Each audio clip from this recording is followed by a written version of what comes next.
la plupart des autres candidats sont très intéressés par le trône. Ce que le SDF vous propose, c'est un candidat, Joshua aussi, qui est intéressé par la République. Et c'est pour cela que je me propose de devenir président de la République pour casser le système, pour passer du jacobinisme, de cet hypercentralisme, de ce hyper-présidentialisme vers un système fédéral.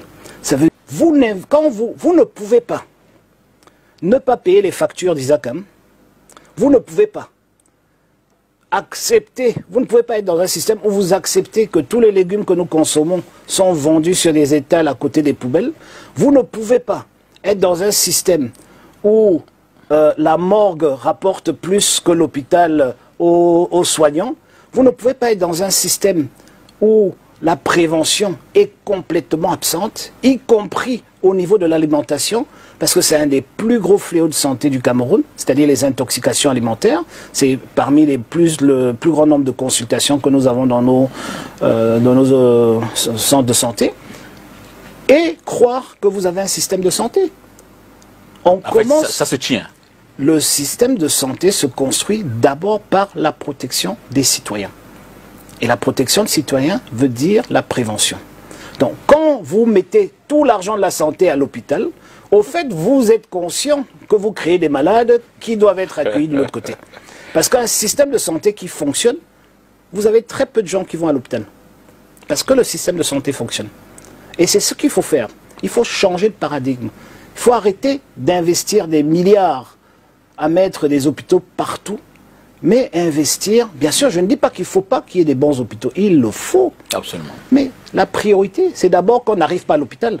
C'est par là que ça commence. Vous savez, je vais vous dire un petit truc. Un jour, je lisais un journal dans un avion quelque part en Asie, et on célébrait un monsieur qui, d'après le Parti communiste chinois, et c'était un Européen, il était allé dans les années 50-60 en Chine, comme coopérant, et il a découvert que les enfants qu'il enseignait avaient un problème, c'était la vue. Et ces enfants se faisaient taper dessus. Mais en fait, il a compris que le problème de ces enfants, c'était tout simplement qu'ils ne voyaient pas le tableau.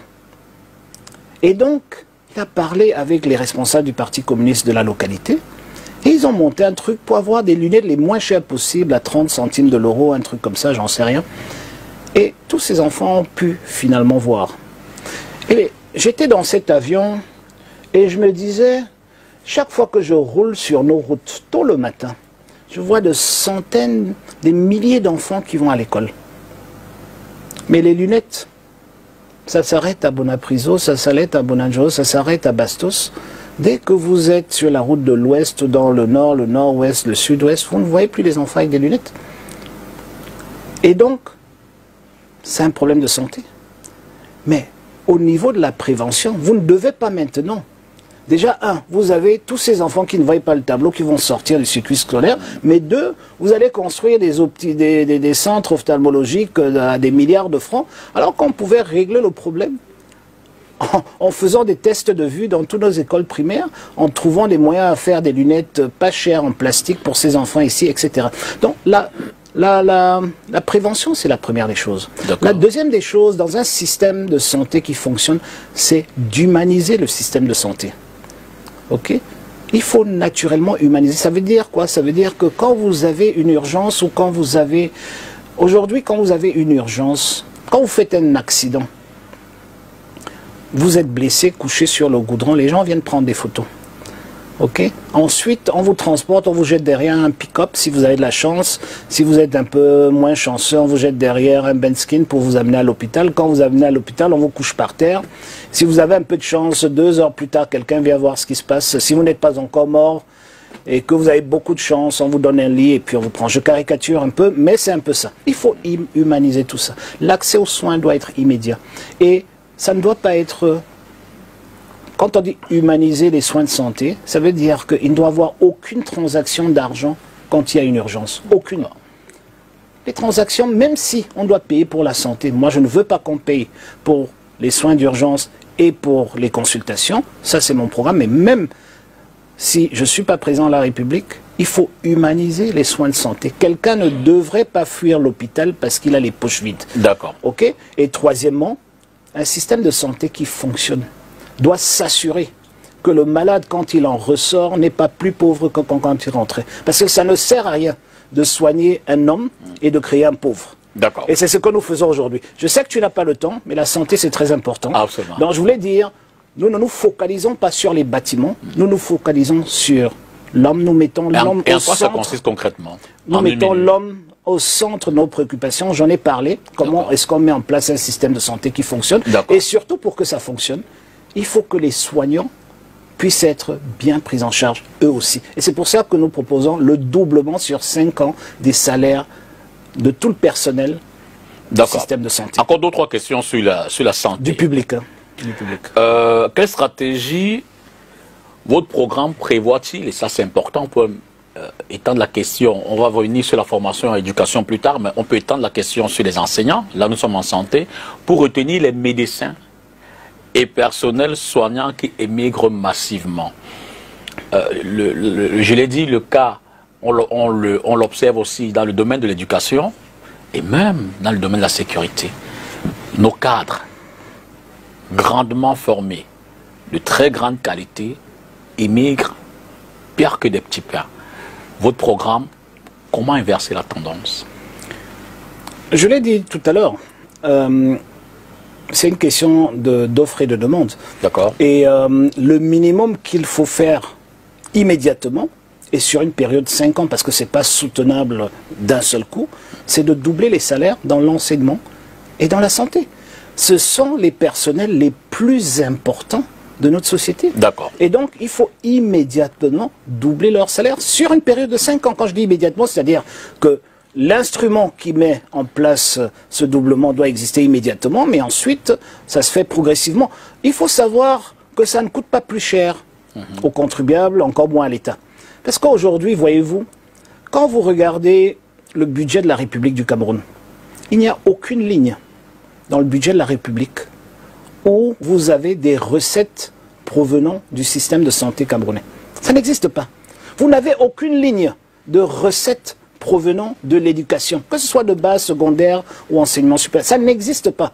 Or, ce sont ces 2 départements qui consomment la fortune du peuple camerounais. Donc il y a un problème. Absolument. Et où est ce problème? C'est qu'il faut changer l'approche.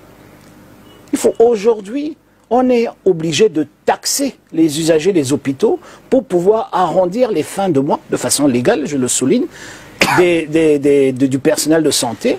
On est obligé de passer par les APE et tous les autres, les frais d'informatique et j'en passe, pour arrondir les fins de mois des personnels de l'enseignement. Mais ce qu'il faut faire, M. Dipita, c'est d'augmenter leur salaire. C'est l'État qui doit jouer ce rôle. D'accord. Et l'État doit être central dans le bien-être du personnel. Et le reste du personnel de l'État doit avoir une augmentation d'au moins 50%. C'est impératif. C'est compris. Les Camerounais dépensent plus de 70% de leurs frais de santé de leur propre poche. Statistique Banque mondiale 2022. Comment comptez-vous instaurer, on en parle beaucoup, reformer ou je ne sais pas trop, une couverture santé universelle? Alors, je parlais de la couverture santé universelle tout à l'heure quand je parlais d'un système de santé. En fait, il s'agit de ça. Donc, je ne sais pas si vous voulez parler plutôt du côté assurance maladie, qui n'est qu'un des facteurs d'une couverture de l'ensemble. Voilà. Mais une assurance maladie doit être mise sur pied, doit être imposée, doit être immédiatement mise sur place. Et puis, ce que le gouvernement doit faire, ce n'est pas forcément... Oui, le gouvernement doit aussi, avec les fonctionnaires et avec tous les métiers relativement précaires, trouver des voies et moyens. Et d'ailleurs, la bourse familiale que je propose a un volet assurance maladie dedans, mais doit, au-delà de ce rôle de mettre de l'argent du contribuable dans le social et à ce niveau-là, pour pouvoir soutenir les familles, les plus pauvres, je vais le dire ainsi. Il faut absolument que le gouvernement comprenne qu'il doit réguler le secteur. Il doit faire en sorte, en fait, il doit donner les moyens pour que les mutuelles puissent exister et puissent croître, puissent vraiment être efficaces.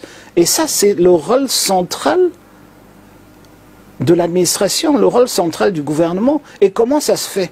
C'est en faisant en sorte que l'accès aux soins, comment dirais-je, que l'accès aux soins n'est pas assujetti au paiement immédiat, mais vous savez, quand ça passe à travers une mutuelle, vous n'avez plus ce blocage-là, donc ça passe par une comptabilité, etc. Deuxièmement, il faut contrôler les coûts. Vous contrôlez comment les coûts? C'est-à-dire il faut baisser le prix de l'hôpital en payant le personnel, parce qu'aujourd'hui, le personnel, tout ce que vous payez à l'hôpital, ça va dans la quote-part. Absolument. Donc, pour que vous n'ayez plus payé 3 millions pour une opération, mais il faut que l'État paye mieux ses professeurs qui conduisent ces... Voilà. Il faut que ces gens ne soient plus attirés par les salaires minables du Canada, mais qu'on leur donne des vrais salaires ici pour qu'ils restent ici. On a les moyens pour ce faire. Et ensuite, le système de santé coûtera bien moins pour toutes ces mutuelles qui pourront envoyer leurs adhérents se faire opérer à moindre coût. Donc il y a tout ça, il y a le médicament qu'il faut absolument voir. Il est quand même incroyable aujourd'hui. Je me rappelle encore les images qui ont effrayé le monde entier du ministère de la Recherche avec sa compresse à comprimer. C'est quand même pas croyable que 65 ans plus tard, nous ne produisons même pas l'aspirine au Cameroun. Et aucun médicament contre le paludisme. Et aussi, comment est-ce qu'on peut m'expliquer que quand 75% de la population camerounaise a plus foi en la médecine traditionnelle ou la pharmacopée traditionnelle que la médecine moderne, mais nous n'avons pas encore intégré cette médecine traditionnelle dans nos systèmes de santé, c'est-à-dire que si vous allez à la Quintini, vous n'avez pas de pavillon pharmacopée traditionnelle, vous ne pouvez pas dire que je vais à droite pour voir la médecine traditionnelle et qu'elle est structurée, et qu'elle est encadrée et qu'on ne va pas me donner un truc périmé, etc. Donc tout ça doit être vu et travaillé, c'est un ensemble. Mais ce qu'il faut, c'est un système de santé. Et la partie maladie, c'était la troisième partie dont je parlais, c'est que le malade ne doit pas sortir de sa maladie pour être plus pauvre que quand il est tombé malade. Et c'est comme ça qu'on voit qu'un système de santé fonctionne. Éducation et santé, chiffre INS 2023, le taux d'analphabétisme, au Cameroun reste estimé à 22%. Comment le réduire? Ça, c'est la première. Mais surtout, la deuxième, comment comptez-vous moderniser l'enseignement? Ça, c'est une problématique assez prégnante. L'enseignement supérieur est mieux adapté au marché de l'emploi. Donc, formation, adéquation, formation, emploi. Première chose, inverser le taux en termes d'analphabétisme, mais surtout, adaptation, formation, emploi. L'analphabétisme, en fait, il faut augmenter l'accès à l'éducation pour les adultes. C'est quelque chose d'urgent et cela peut être fait très facilement d'ailleurs. Pour les adultes. Pour être analphabète, il faut être adulte. Vous ne pouvez pas être enfant pour l'être. Donc ça veut dire qu'à un certain âge, vous ne savez pas lire et écrire. C'est comme ça que vous rentrez dans ces statistiques. Et très souvent, quand vous êtes dans cet âge et que vous ne savez pas lire et écrire, au fait, vous n'avez plus accès à l'école parce qu'on vous dit que pour rentrer à la CIL, il faut avoir 6 ans, etc. Donc il faut donner une éducation de deuxième chance aux Camerounais. Et voyez-vous, avec la crise de Boko Haram et du Nord-Ouest, Sud-Ouest, c'est même une urgence nationale pour qu'on ait, et ça peut se faire très simplement avec des cours du soir d'État. C'est-à-dire qu'on utilise les mêmes infrastructures, mais on crée des cours de soir pour que les gens aient une éducation de deuxième chance pour se rattraper. Deuxièmement, et je lance là-dessus, il faut absolument, et c'est dans le programme aussi, installer les VAE, c'est-à-dire les acquis d'expérience, la validation des acquis d'expérience, parce qu'aujourd'hui, on est encore dans un pays qui est beaucoup trop théorique, en fait, où tout tourne autour du diplôme ou du certificat et rien ne tourne autour de l'expérience, alors que quand vous allez chercher un travail, on vous demande l'expérience.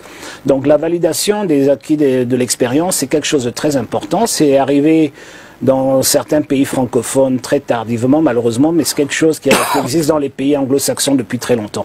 Donc aujourd'hui, si vous avez des situations où vous avez des gens qui ont un talent inouï mais qui n'ont aucun diplôme, et puis vous avez des gens qui ont un doctorat qui savent rien faire. Donc ça, il faut inverser, et donc il faut que les gens qui ont par exemple 15-20 ans d'expérience dans un domaine puissent avoir une validation de cette expérience-là, et ça leur ouvre la porte peut-être pour aller faire un Master 2, un doctorat, etc., pour structurer tout le savoir qu'ils ont. Parce que très souvent, ces étudiants vont... Maintenant, sur le fond, sur l'enseignement supérieur, aux dernières nouvelles, il y avait 405 000 étudiants dans nos universités d'État, 11 universités d'État au plus ou moins, et il n'y avait que 5 000 qui étaient dans les filiales STEM, c'est-à-dire la science, la technologie, l'ingénierie, la médecine. Je vais ajouter l'agriculture. C'est un scandale. Et ce qu'il faut faire urgemment, et c'est ce que je propose, et je me bats même à l'Assemblée pour, c'est qu'il faut inverser. Il faut changer de paradigme. Il faut inverser. Nous devons avoir 400 000 étudiants dans les filières STEM et 5 000 en droit, et pas l'inverse. Et pour y arriver, comment est-ce qu'on le fait? Tous les pays qui y sont arrivés, c'est qu'ils ont l'accès à cette éducation est ouverte par le bas et fermée vers le haut. Et pas l'inverse. Aujourd'hui, on ferme à l'entrée et on est tolérant à la sortie. Ce qui fait que beaucoup de nos médecins ont dû aller au Mali, ont dû aller en Guinée, ont dû aller dans tous ces pays, en Côte d'Ivoire, etc. récemment, pour être intégrés. Pour étudier la médecine et pour revenir ici. Et très souvent, on voit qu'ils sont même meilleurs que ceux qui sont passés par nos universités ici, nos grandes écoles ici, qui sont fermés à l'entrée. Donc, quel est le résultat? Le résultat, c'est que, au fait, quand on fait le tour de nos chantiers, on voit rarement un jeune Camerounais, une jeune Camerounaise. Quand on fait le tour même de nos bâtiments aujourd'hui, on ne voit que des étrangers qui y travaillent, etc. Donc, il faut changer ça. Donc, il faut absolument qu'on ait des écoles qui forment pour le développement de notre pays, avant de les former même pour les entreprises. Il faut ça. Deuxièmement, il faut urgemment intégrer l'apprentissage dans notre système éducatif. Les pays qui ont le mieux réussi dans le monde entier, ce sont les pays où l'apprentissage aspire presque 70% de ceux qui se font former. Parce que c'est là où vous avez tous les cœurs de métier nécessaires pour développer un pays. Je suis désolé aujourd'hui, c'est difficile de trouver au Cameroun un carreleur qui sait poser des carreaux ou un plombier qui sait réparer un robinet. C'est extrêmement difficile. Or, on dépense des milliards dans tous nos CETIC. Mais ça démontre une chose. Ça démontre que cette éducation technique n'est pas en adéquation avec la demande du marché. Et c'est parce que c'est trop théorique. Donc il faut casser cela. Et c'est ce que nous proposons.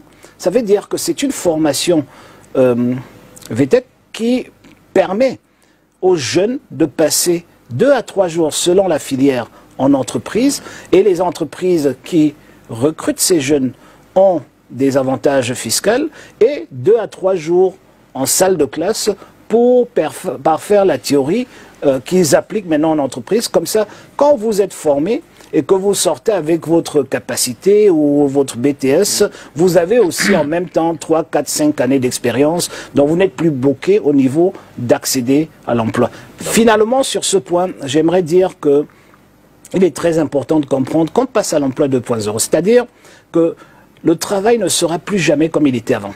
Il est aujourd'hui mobile, il est aujourd'hui... Les gens n'aspirent plus à avoir une fonction pendant 20 ans ou un contrat de travail pendant 20 ans. Ils sont devenus plus flexibles. Et les employeurs cherchent des compétences. Et ces compétences-là aussi, complètement, ne sont plus où elles étaient il n'y a que 10 ans. J'aimerais te faire savoir que j'ai cogné sur la table au Parlement quand j'ai réalisé que sur le rapport du ministère de l'enseignement secondaire, ils étaient très fiers de nous parler de la dactylographie. C'était il y a plusieurs années en arrière. Et j'ai dit, mais comment est-ce qu'on peut utiliser l'argent du contribuable pour former des chômeurs? Parce qu'il y avait encore plein de filles qui faisaient la dactylographie. Et je pense que c'est autour de 2013-2014 qu'on a arrêté. Aujourd'hui, nous formons des milliers de jeunes garçons et de filles en mécanique auto, alors que nous savons déjà qu'en 2035, la plupart de moteurs thermiques tels qu'on les connaît aujourd'hui n'existeront plus parce qu'il y a un passage vers vers l'électrique.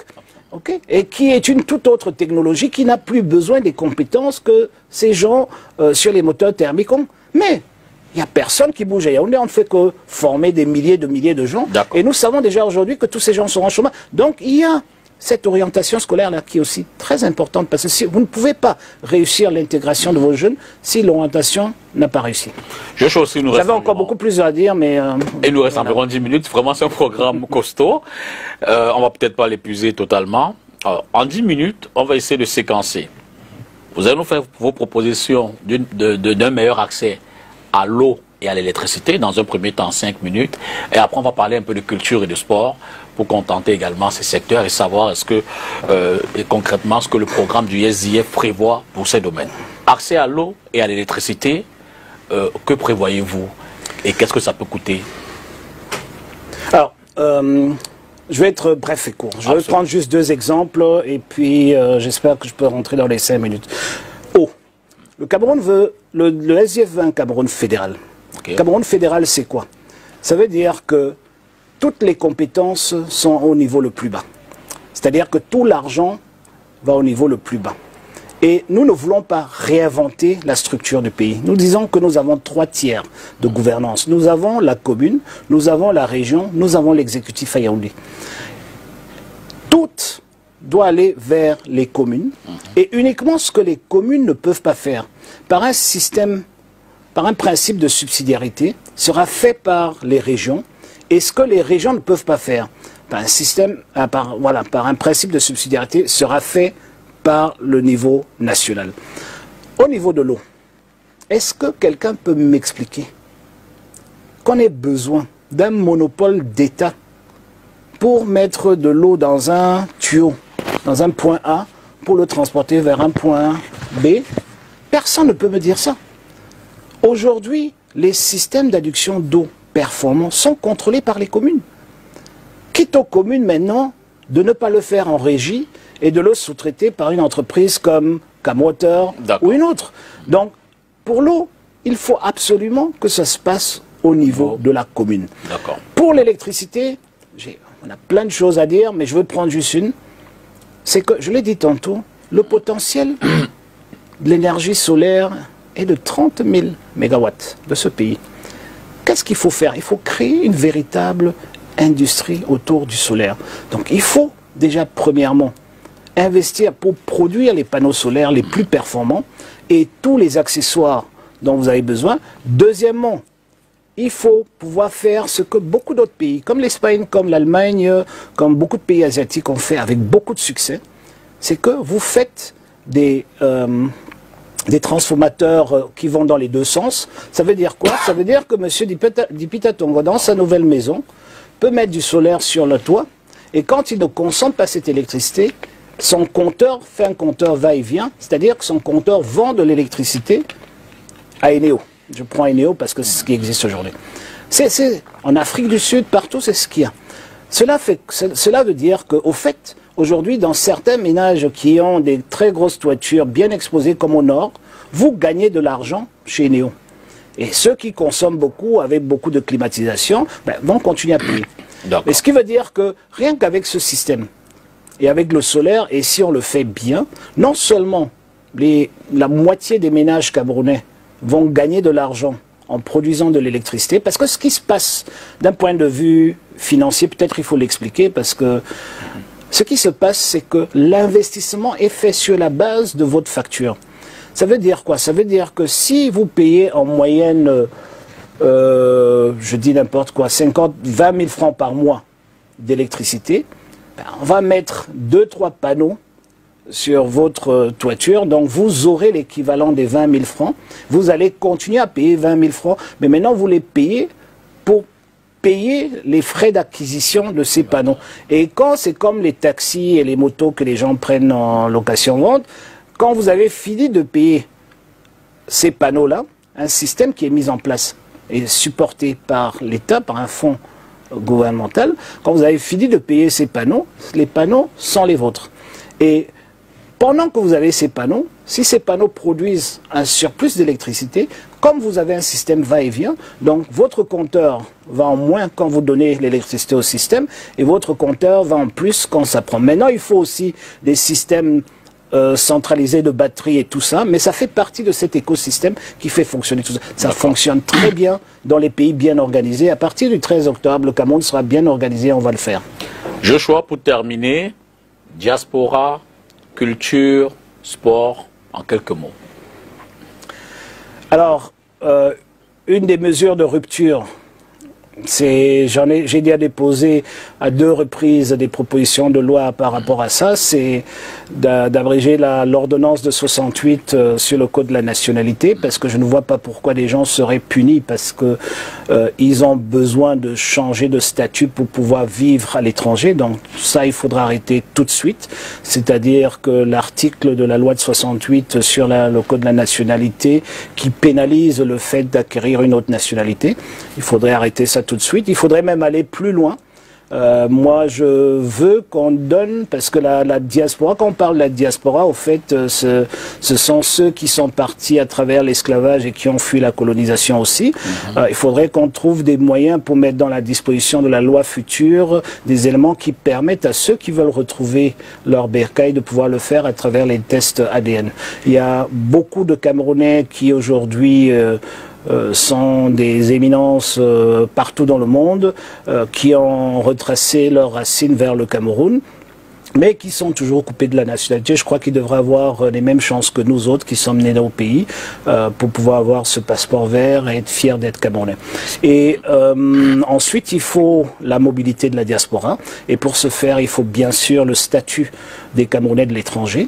Et ce statut des Camerounais de l'étranger n'est pas associé à la nationalité que vous portez, parce que pour des raisons diverses, vous pouvez ne pas avoir la nationalité camerounaise, mais vous devez garder le statut de Camerounais de l'étranger pour pouvoir vous permettre d'entrer et de sortir au Cameroun comme vous voulez et d'investir ici comme les Camerounais. Et finalement, je pense que pour la diaspora, il faut aussi un accompagnement. C'est-à-dire qu'aujourd'hui, la diplomatie culturelle du Cameroun est trop faible. Et nous voyons comment la diplomatie culturelle de la Chine a fonctionné dans le monde entier. Nous voyons celle de la Turquie actuellement en Afrique.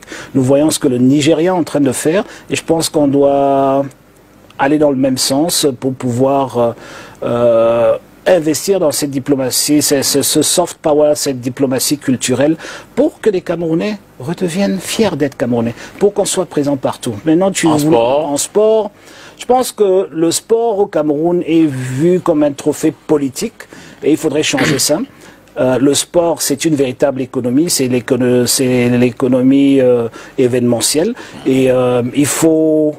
C'est tout un ensemble, c'est un écosystème qu'il faut mettre en place. Aujourd'hui, nous nous concentrons que sur les athlètes. Nous oublions qu'il y a tout plein d'autres métiers autour du sport qui n'existent malheureusement pratiquement pas au Cameroun, qu'il faudrait donner aux jeunes l'occasion de pouvoir les intégrer. Et surtout, il faudrait, dans le statut du sportif, il faudrait encadrer l'après-carrière pour que nos grands sportifs ne tombent pas dans une précarité dès que leur carrière s'arrête. Et surtout, il faudrait trouver les voies et moyens pour professionnaliser Et le sport ne devrait pas être mesuré seulement au résultat d'une équipe nationale, elle devrait être mesurée sur les performances de toute l'Olympiade. Je pense que vous allez regarder la caméra pour terminer. Vous venez de faire plus de 90 minutes à exposer votre programme à 30 millions de Camerounais.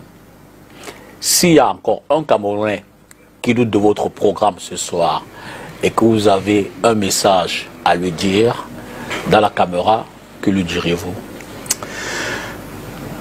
J'ai beaucoup de messages comme toujours, mais je veux prendre un seul. Nous allons vers une élection le 12 octobre 2025 pour choisir l'avenir de nos enfants. Ce choix, ce n'est pas le choix du président de la République, c'est le choix de ce que le président de la République, qui arrivera le 13 octobre, fera. Dans cette course, j'ai fait le tour de tout ce qui est offert et je peux vous dire avec garantie que la plupart des autres candidats sont très intéressés par le trône. Ce que le SDF vous propose, c'est un candidat, Joshua aussi, qui est intéressé par la République. Et c'est pour cela que je me propose de devenir président de la République pour casser le système, pour passer du jacobinisme, de cette